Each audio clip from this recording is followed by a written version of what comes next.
Quote, "We have completed our very successful attack on the 3 nuclear sites in Iran." ইরানের 3টি পারমাণবিক স্থাপনায় হামলার পর যুক্তরাষ্ট্রের স্থানীয় সময় শনিবার রাত 10টায় হোয়াইট হাউস থেকে জাতির উদ্দেশ্যে ভাষণ দেন ট্রাম্প। ভাষণে ইরানকে সতর্ক করে দিয়ে যুক্তরাষ্ট্রের প্রেসিডেন্ট ডোনাল্ড ট্রাম্প বলেছেন, এভাবে চলতে পারে না, হয় শান্তি আসবে নয়তো ইরানের ট্র্যাজেডি ঘটবে।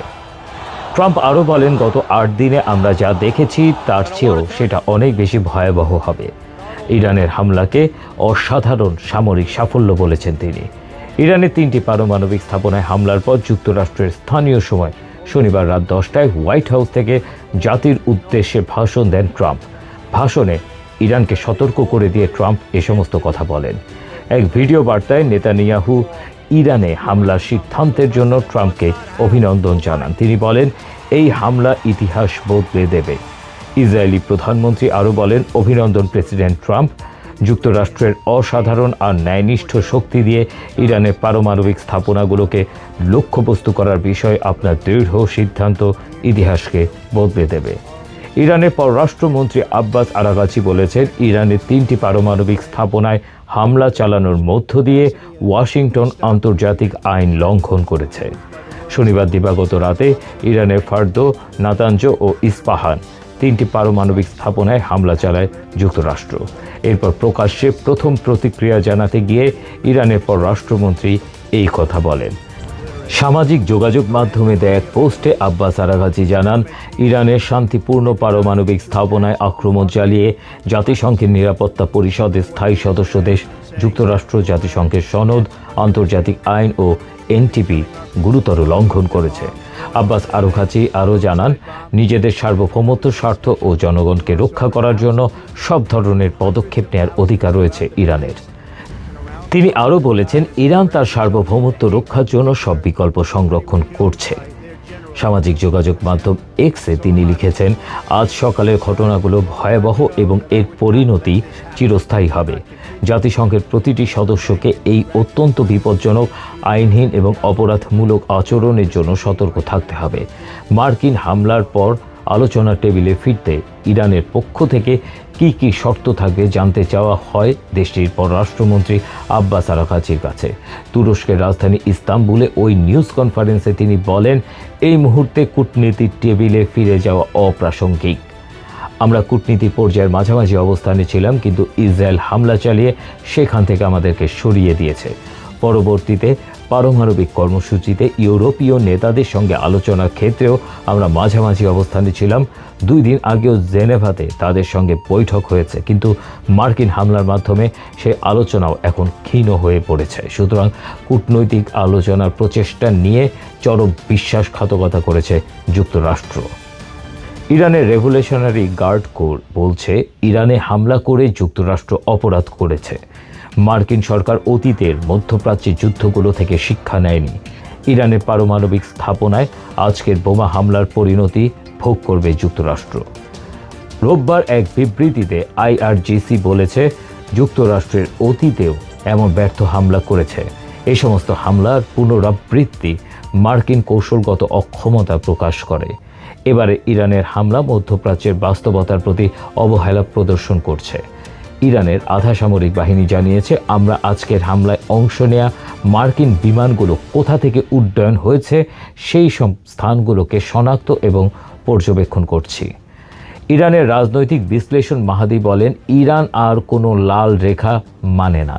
ইসলামিক প্রজাতন্ত্র ইরান এখন মধ্যপ্রাচ্যের সব মার্কিন ঘাঁটি এবং এখানে অবস্থানরত 40 থেকে 50 হাজার মার্কিন সেনাকে বৈধ হামলার লক্ষ্যবস্তু হিসেবে বিবেচনা করবে। ইরান যে কোনো প্রতিশোধমূলক কর্মকাণ্ডে জড়িয়ে পড়লে যুক্তরাষ্ট্র কড়া জবাব দেবে বলে হুঁশিয়ারি দিয়েছেন যুক্তরাষ্ট্রের প্রেসিডেন্ট ডোনাল্ড ট্রাম্প। নিজের ট্রুথ সোশ্যালে দেয়া এক পোস্টে ট্রাম্প লিখেন, যুক্তরাষ্ট্রের বিরুদ্ধে ইরানে যে কোনো প্রতিশোধমূলক কাজের ক্ষেত্রে আজ রাতে যা দেখা গিয়েছে তার চেয়েও বেশি শক্তি প্রয়োগ করে জবাব দেয়া হবে। পোস্টের শেষে ট্রাম্প আরও লিখেন, ধন্যবাদ ডোনাল্ড জে ট্রাম্প, যুক্তরাষ্ট্রের প্রেসিডেন্ট। জাতিসংঘের মহাসচিব অ্যান্তোনিও গুতেরেস ইরানে যুক্তরাষ্ট্রের হামলাকে বিপজ্জনক উত্তেজনার বহিঃপ্রকাশ বলে উল্লেখ করেছেন। তিনি হুঁশিয়ারি করে বলছেন, এই হামলার কারণে মধ্যপ্রাচ্যে চলমান সংঘাত দ্রুত নিয়ন্ত্রণের বাইরে চলে যেতে পারে।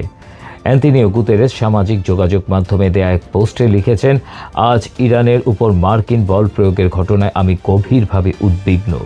আগে থেকেই সংঘাতে লিপ্ত অঞ্চলটিতে এই হামলা বিপজ্জনক উত্তেজনা সৃষ্টি করেছে। এটি আন্তর্জাতিক শান্তি ও নিরাপত্তার জন্য সরাসরি হুমকি। মহাসচিব আরও বলেন, এই সংঘাত দ্রুত নিয়ন্ত্রণের বাইরে চলে যাওয়ার আশঙ্কা বাড়ছে। এর ভয়ানক পরিণতি বেসামরিক মানুষ, পুরো অঞ্চল ও বিশ্বের জন্য বিপদ ডেকে আনতে পারে। আমি সদস্য রাষ্ট্রগুলোর উত্তেজনা প্রশমনের আহ্বান জানাচ্ছি। তাদের জাতিসংঘ সনদ ও আন্তর্জাতিক আইন নিয়মকানুন অনুযায়ী দায়িত্ব পালন করার আহ্বান জানাচ্ছি। এই সংকটময় মুহূর্তে অরাজকতা বৃদ্ধির পথ এড়ানো অত্যন্ত জরুরি। এর কোনো সামরিক সমাধান নেই। একমাত্র পথ হলো কূটনীতি, একমাত্র আশা শান্তি, বলেন গুতেরেস। যুক্তরাজ্যের প্রধানমন্ত্রী কিয়ার স্টারমার বলেছেন, ইরানের পারমাণবিক হুমকি প্রশমনের জন্যই যুক্তরাষ্ট্র দেশটিতে হামলা চালিয়েছে। ইরানের 3 পারমাণবিক স্থাপনায় যুক্তরাষ্ট্রের হামলার পর এক বিবৃতিতে যুক্তরাজ্যের প্রধানমন্ত্রী বলেন, ইরানের পারমাণবিক কর্মসূচি আন্তর্জাতিক নিরাপত্তার জন্য গুরুতর হুমকি। ইরানকে কখনোই পারমাণবিক অস্ত্র তৈরি করতে দেয়া হবে না। নিরাপত্তার হুমকি দূর করার জন্য যুক্তরাষ্ট্র পদক্ষেপ নিয়েছে। কিয়ার স্টারমার আরও বলেন, আমরা ইরানকে আলোচনার টেবিলে ফিরে আসতে এবং চলমান সংকটের অবসান ঘটাতে কূটনৈতিক সমাধানে পৌঁছানোর আহ্বান জানাচ্ছি। অস্ট্রেলিয়া সরকারের পক্ষ থেকে এক বিবৃতিতে বলা হয়, আমরা পরিষ্কারভাবে বলেছি, ইরানের পারমাণবিক ও ব্যালিস্টিক ক্ষেপণাস্ত্র কর্মসূচি আন্তর্জাতিক শান্তি ও নিরাপত্তার জন্য একটি হুমকি। নিউজিল্যান্ডের পররাষ্ট্রমন্ত্রী উইনস্টন পিটার্স কূটনৈতিক প্রক্রিয়ায় সংকট সমাধানের আহ্বান জানিয়ে এক বিবৃতিতে বলেন, মধ্যপ্রাচ্যে চলমান সামরিক কর্মকাণ্ড অত্যন্ত উদ্বেগজনক। এই উত্তেজনা যাতে আর না বাড়ে তা নিশ্চিত করা খুব গুরুত্বপূর্ণ। ইরানের পরমাণু স্থাপনাগুলোর উপর যুক্তরাষ্ট্রের বিমান হামলার পর উদ্বেগ প্রকাশ করেছে সৌদি আরব। সৌদি পররাষ্ট্র মন্ত্রণালয় বলছে, ইসলামী প্রজাতন্ত্র ইরানের সাম্প্রতিক ঘটনাগুলো, বিশেষ করে ইরানের পারমাণবিক স্থাপনাগুলো লক্ষ্য করে যুক্তরাষ্ট্রের পরিচালিত হামলার বিষয়ে গভীর উদ্বেগের সাথে পরিস্থিতি পর্যবেক্ষণ করছে সৌদি আরব। ইরাক প্রতিবেশী ইরানের পারমাণবিক স্থাপনায় হামলার বিষয়ে গভীর উদ্বেগ প্রকাশ করে এই পদক্ষেপের নিন্দা জানিয়েছে।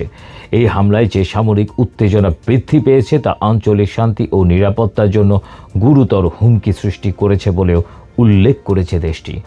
যুক্তরাষ্ট্রের হামলার পর এই অঞ্চলে যে বিপজ্জনক উত্তেজনা সৃষ্টি হয়েছে তা আঞ্চলিক ও আন্তর্জাতিক পর্যায়ে ভয়ানক পরিণতি ডেকে আনতে পারে বলে সতর্ক করে দিয়েছে কাতার। ইরানে যুক্তরাষ্ট্রের হামলাকে অবৈধ আগ্রাসন বলে উল্লেখ করে এই কর্মকাণ্ডের নিন্দা জানিয়েছে দেশটি। ওমান তাৎক্ষণিকভাবে ও সর্বাত্মক উত্তেজনা প্রশমনের আহ্বান জানিয়েছে। ওমানের পররাষ্ট্র মন্ত্রণালয়ের একজন মুখপাত্র বলেন, দেশটি এই ঘটনায় গভীর উদ্বেগ প্রকাশ করছে এবং সতর্ক করে বলছে, যুক্তরাষ্ট্রের পদক্ষেপ সংঘাত আরও বাড়িয়ে দিতে পারে। এটি আন্তর্জাতিক আইন ও জাতিসংঘের সনদের স্পষ্ট লঙ্ঘন। ইরান এই হামলাকে আন্তর্জাতিক আইনের লঙ্ঘন বলে দাবি করেছে। এরকম দাবি কিউবার। দেশটির রাষ্ট্রপতি মিগুয়েল ডিয়াজ ক্যানেল তীব্র নিন্দা জানিয়ে বলেছেন, এটা জাতিসংঘের সনদের গুরুতর লঙ্ঘন। তিনি আরও বলেন, এটি মানবতা একটি অপরিবর্তনীয় পরিণতির দিকে নিমজ্জিত হচ্ছে। চিলির রাষ্ট্রপতি গ্যাব্রিয়েল বেরিক মার্কিন পদক্ষেপকে অবৈধ বলে অভিহিত করেছেন। এক্সে দেয়া এক পোস্টে তিনি লিখেন, চিলি এই মার্কিন আক্রমণের নিন্দা জানায়। মানুষ হিসেবে ক্ষমতা থাকা মানে নিয়ম লঙ্ঘন করে ব্যবহারের অনুমতি নয়, এমনকি আপনি যদি মার্কিন যুক্তরাষ্ট্রেও হন। মেক্সিকোর পররাষ্ট্র মন্ত্রণালয় এক্সে লিখেছে, আমাদের সাংবিধানিক বৈদেশিক নীতি এবং দেশের শান্তি চুক্তিগুলোর সঙ্গে সামঞ্জস্য রেখে আমরা ওই অঞ্চলে উত্তেজনা হ্রাস করার জন্য আহ্বান পুনর্ব্যক্ত করছি। এই অঞ্চলের রাষ্ট্রগুলোর মধ্যে শান্তিপূর্ণ সহাবস্থান পুনরুদ্ধারই সর্বোচ্চ অগ্রাধিকার। ভেনিজুয়েলার পররাষ্ট্রমন্ত্রী ইভান গিল বলেছেন, তার দেশ ইসরায়েলের অনুরোধে মার্কিন সামরিক বাহিনীর পরিচালিত বোমা হামলা দৃঢ় এবং স্পষ্ট নিন্দা জানায়। তিনি তাৎক্ষণিকভাবে শত্রুতা বন্ধের আহ্বান জানিয়েছেন। ডেস্ক রিপোর্ট, বাংলার আওয়াজ।